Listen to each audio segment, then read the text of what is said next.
बचपन से पढ़ाया जाता है honest is the best policy, मगर क्या कहें जब इसी हॉनेस्ट की वजह से किसी की जान चली जाए और गरीब माँ बाप का इकलौता सहारा भी छिन जाए।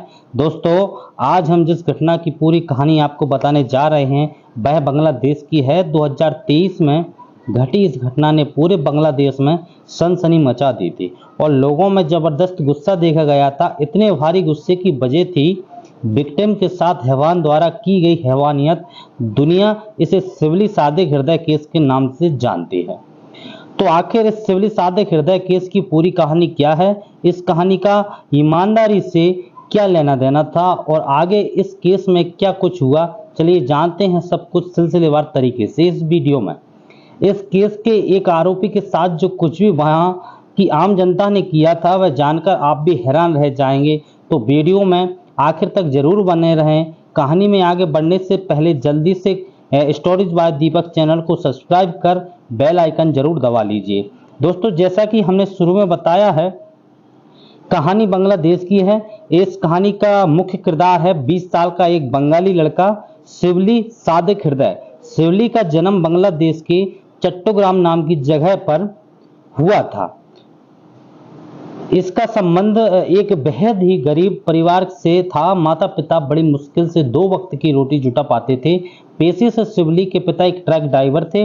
भले ही शिवली एक गरीब परिवार से संबंध रखता था, मगर पढ़ाई लिखाई में है तेज था। अपनी पढ़ाई जारी रखते हुए शिवली कॉलेज में एडमिशन ले लेता है। शिवली को अच्छे से पता था कि उसके परिवार की हैसियत उतनी नहीं है कि कॉलेज की फीस बस समय पर दे पाए, इसलिए परिवार पर बोझ न बनते हुए शिवली पास के ही एक चिकन फॉर्म पर बतौर मैनेजर काम करने लगता है। इस चिकन फॉर्म पर शिवली के अलावा 6-7 लोग और काम करते थे। उन सभी में शिवली की उम्र सबसे कम थी। क्योंकि शिवली पढ़ा लिखा था, इसलिए फॉर्म की पूरी जिम्मेदारी फॉर्म के मालिक द्वारा शिवली को है। लेकिन देर शाम हो जाती है, वह वापस घर नहीं आता है। देर होने पर शिवली के परिवार वालों को शिवली की चिंता होने लगती है, इसलिए वह शिवली को फोन करने का प्रयास करते हैं, मगर मोबाइल स्विच ऑफ आता है। फिर यह लोग शिवली के कुछ जानने वालों को फोन करके उसके बारे में जानकारी हासिल करते हैं, मगर कहीं से कोई भी जानकारी नहीं मिलती है। अब परिवार वाले शिवली का इंतजार कर ही रहे थे कि रात में अचानक शिवली की मां नाहिद अख्तर के मोबाइल पर शिवली का फोन आता है। बहुत ही घबराई हुई आवाज में रोती हुई शिवली अपनी मां से कहता है कि कुछ लोगों ने मुझे किडनैप कर लिया है। यह लोग जितना पैसा मांग रहे हैं उन्हें दे दो और मुझे बचा लो।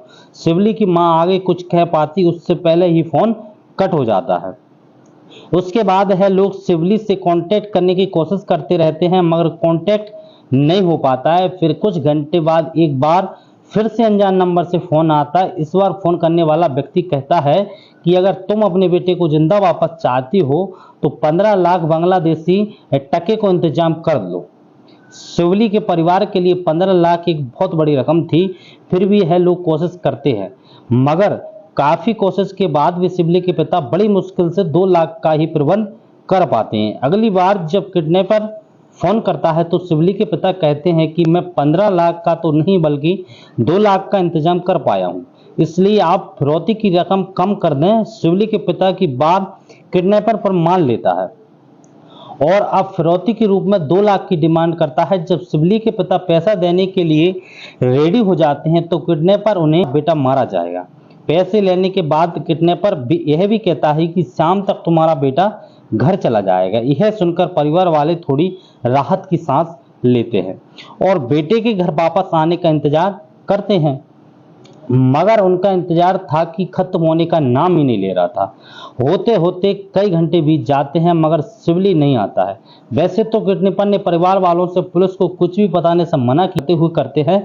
शुरुआती पूछताछ के दौरान शिवली की मां पुलिस वालों को बताती है कि शिवली जिस पोल्ट्री फार्म में काम किया करता था, वही काम करने वाले कुछ साथियों के साथ कुछ महीने पहले उसका झगड़ा हुआ था। परिवार वालों के इस बयान के बाद पुलिस वाले सबसे पहले उस पोल्ट्री फार्म पर काम करने वाले मजदूरों को ही तलाश में लग जाते हैं। एक के बाद एक कुल 6 मजदूरों को गिरफ्तार किया जाता है। पहली गिरफ्तारी 10 सितंबर को हुई थी। गिरफ्तारी किए गए मजदूरों में उमंग चिंगमामा, स्विंग मुंगमामा, अंगत मुंगमामा, तथा उकतमाई मामा शामिल थे। इनके अलावा पुलिस 2 और व्यक्ति को गिरफ्तार करती है। गिरफ्तार किए गए सभी आरोपी बांग्लादेश में अल्पसंख्यक की कैटेगरी में आने वाले मामा संप्रदाय से थे। जब इन सभी से पूछताछ शुरू होती है तो एक एक करके सभी आरोपी पुलिस के सामने शिवली के बारे में कुछ भी जानने से इनकार करते हैं। लेकिन जब पुलिस वाले इन आरोपियों से कड़ाई के साथ पूछताछ शुरू करते हैं तो गिरफ्तार किए गए 6 व्यक्ति में से एक कहता है कि हमने सब कुछ उमंग चिंग मामा के कहने पर किया है। अब पुलिस वाले उमंग चिंग मामा को ही प्राइम सस्पेक्ट मानते हुए अपनी जांच आगे बढ़ाते हैं। इससे पूछताछ का सिलसिला शुरू होता है। पूछताछ में पहले तो यह बाकी अपराधियों की तरह ही शिवली को मानने से इनकार करता है, मगर पुलिस की थोड़ी सी सख्ती के बाद उमंग चिंग मामा एक एक रात से पर्दा हटाना शुरू करता है। उमंग चिंग द्वारा किए गए खुलासे को सुनकर हर किसी के रोंगटे खड़े हो जाते हैं। उमंग चिंग मामा शिवली को किडनैपिंग करने तथा फिरौती के रूप में 2 लाख बांग्लादेशी रुपए लेने की बात भी एक्सपेक्ट कर देता है। अब पुलिस वाले पूछते हैं कि जब तुमने किडनैपिंग के बाद फिरती रकम भी ले ली तो आखिर शिवली घर क्यों नहीं गया? इस पर उमंग चिंग मामा खुलासा करता है कि हमने किडनैपिंग के कुछ घंटे बाद ही शिवली की हत्या कर दी थी। हत्या करने के बावजूद फिरौती की डिमांड उमंग सिंह मामा और उसके साथियों ने बस इसलिए की थी कि परिवार वालों को पुलिस तक जाने से रोका जा सके और उन्हें गुमराह किया जा सके। उमंग सिंह मामा बताता है कि किडनैपिंग के बाद शिवली के परिवार वालों में से 2 लाख मिले थे, उसमें से 1.5 लाख वह खुद रख लेता है और 50,000 5 साथियों में बराबर बांट देता है। जब किडनैपर हत्या की बात कबूल कर लेता है तो पुलिस वाले उनसे शिवली की लाश के बारे में पूछते हैं। इस पर किडनैपर बताता है कि उन लोगों ने शिवली को किडनैप करने के बाद आबादी से दूर पुर नाम के इलाके में ले जाकर ऊंची पहाड़ी पर ले जाकर मारा था। खुलासे के मुताबिक यह सभी अपराधी पहले शिवली की हत्या करते हैं, फिर उसके शरीर की हड्डियों से मांस को अलग कर देते हैं। शरीर की हड्डियों को भी कई टुकड़े में तोड़ने के बाद पहाड़ी पर से उससे अलग अलग दिशाओं में फेंक देते हैं। इसके अलावा इन लोगों ने जो मांस को शरीर से अलग किया था उसे दूर ले जाकर कहीं और फेंक देते हैं। इन लोगों ने ऐसा इसलिए किया था ताकि कोई कभी भी शिवली को न पहचान सके। इतना ही नहीं, इनमें से एक किडनैपर दावा करता है कि इन लोगों ने जो मांस शिवली के शरीर से अलग किया था उनमें से कुछ हिस्सा उमंग चिंग मामा ने। इसी सवाल का जवाब उमंग चिंग मामा से पूछा जाता है तो वह चौंका देने वाला खुलासा करता है। खुलासे के मुताबिक जब शिवली अपनी नौकरी की शुरुआत इस पोल्ट्री फार्म में करता है तो वहाँ काम करने वाले बाकी मजदूर शिवली की बातों पर बहुत ज़्यादा ध्यान नहीं देते हैं। अक्सर यह लोग काम में चोरी किया करते थे, मगर मैनेजर होने के नाते शिवली इन लोगों को हमेशा समझाया करता था कि शिवली के कई बार समझाने के बावजूद बाकी के मजदूर काम पर ध्यान नहीं देते थे और चोरी करना जारी रखते थे। इस पर शिवली एक दिन सभी को चेतावनी देता है कि अगर तुम लोग नहीं सुधरे तो मैं तुम लोगों के खिलाफ एक्शन लूंगा और इसकी शिकायत पोल्ट्री फार्म के ओनर से भी कर दूंगा। इसी बात पर उमंग चिंग मामा और उसके बाकी साथियों तथा शिवली के बीच झगड़ा हो जाता है। इस झगड़े की जानकारी पोल्ट्री फार्म के ओनर तक भी चली जाती है। फिर एक दिन ओनर शिवली तथा काम करने वाले बाकी मजदूरों को बुलाता है और उनसे कहता है कि शिवली यहाँ का मैनेजर है और वह जैसा कहेगा तुम लोगों को उसके अकॉर्डिंग ही काम करना है। यहाँ पर ओनर सभी मजदूरों को मिलजुल कर और बिना झगड़े के काम करने की भी चेतावनी देता है। अब बाकी मजदूरों को शिवली के अनुसार ही काम करना पड़ता है, मगर ईमानदारी से काम करने से उन लोगों का मन ही नहीं लगता है और वह लोग शिवली के बीच से हटाने के बारे में सोचने लगते हैं। इसी प्लानिंग के दौरान उमंग चिंग मामा अपने बाकी साथियों को किडनैपिंग वाला आइडिया देता है। बाकी साथी उमंग चिंग मामा की इस सलाह को मान लेते हैं और फिर शुरू में हुई लड़ाई झगड़े के लगभग 2 महीने बाद उमंग चिंग मामा और उसके साथी पोल्ट्री फार्म से ही शाम में शिवली को किडनैप कर लेते हैं। किडनैपिंग के बाद यह सभी शिवली के परिवार वालों से फिरौती की डिमांड करते हैं। इन लोगों का मकसद फिरौती के जरिए मोटा पैसा कमाना था, मगर इन लोगों के मशूओं पर तब पानी फिर जाता है जब शिवली उमंग चिंग मामा और उसके साथियों को पहचान लेता है।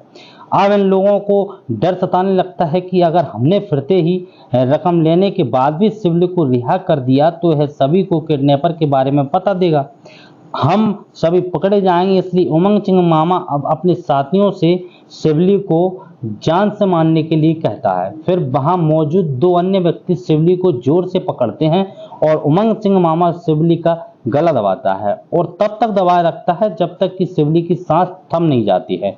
हत्या करने के बाद सबूत मिटाने के लिए पहले यह सभी शिवली के शरीर से मांस को अलग अलग करते हैं और फिर हड्डियों को पहाड़ी पर ले जाकर अलग अलग दिशाओं में फेंक देते हैं, जबकि मांस को दूसरी जगह पर ले जाकर फेंकते हैं। इतना सब कुछ करने के बावजूद ये शिवली के परिवार वालों को फिरौती के लिए बार बार फोन करते हैं ताकि परिवार वालों को गुमराह किया जा सके और उन्हें पुलिस तक जाने से रोका जा सके, मगर इन लोगों का यह प्लान काम नहीं करता है और आखिरकार शिवली के माता पिता पुलिस की शरण में चले जाते हैं और यह सभी पकड़ में आ जाते हैं।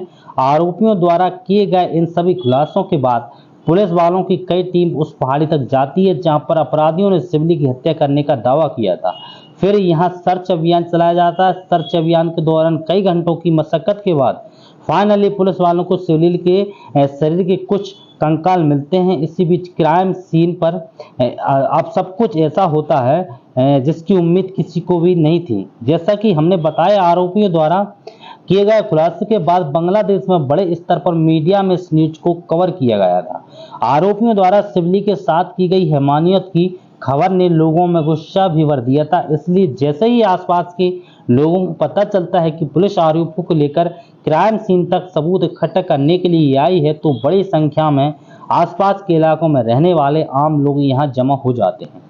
जब पुलिस वाले शिवली का कंकाल बरामद कर लेते हैं और वहां से उमंग चिंग मामा समेत बाकी आरोपियों को लेकर जाने लगते हैं, तभी वहां पर मौजूद सैकड़ों की भीड़ अचानक से पुलिस की गाड़ी पर धावा बोल देती है और पुलिस की पकड़ से इस पूरे मामले के मुख्य आरोपी उमंग चिंग मामा को अपने कब्जे में ले लेती है।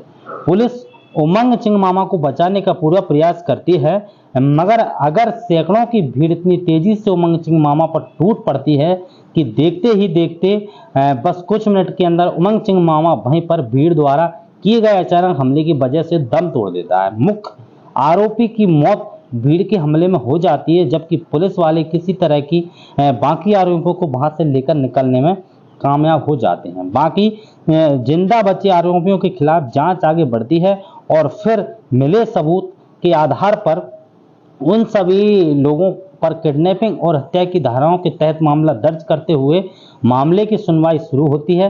पुलिस की इन्वेस्टिंग में पूरे मामले में मर चुका उमंग मामा ही मुख्य साजिश करता साबित होता है। पुलिस वालों को कई ऐसे एविडेंस भी मिलते हैं जिससे पता चलता है कि शिवली हत्या में सबसे अहम रोल उमंग चिंग मामा का ही था।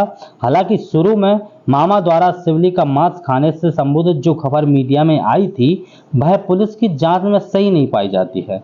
पुलिस के मुताबिक जांच के दौरान उमंग चिंग मामा द्वारा शिवली का मांस खाने से संबंधित कोई सबूत नहीं मिलता है। अब केस की मौजूदा स्थिति की बात करें तो इस मामले की सुनवाई अभी भी अदालत में चल रही है। आने वाले समय में अपराधियों को अदालत द्वारा सजा भी मिल जाएगी। अब बाकी आरोपियों को क्या सजा मिलती है वह तो आने वाला समय ही पता चलेगा। वैसे आपके अनुसार अपराधियों को क्या सजा मिलनी चाहिए, कमेंट बॉक्स में जरूर बताएं। अगर आपको हमारी मेहनत पसंद आई हो तो इस वीडियो को लाइक और शेयर जरूर करें। अगर आपने अब तक स्टोरीज बाय दीपक चैनल को सब्सक्राइब नहीं किया है तो जल्दी से चैनल को सब्सक्राइब कर बेल आइकन जरूर दबा लीजिए। क्राइम की दुनिया से जुड़ी ऐसी कहानियों के लिए हमारे साथ जुड़े रहें। धन्यवाद।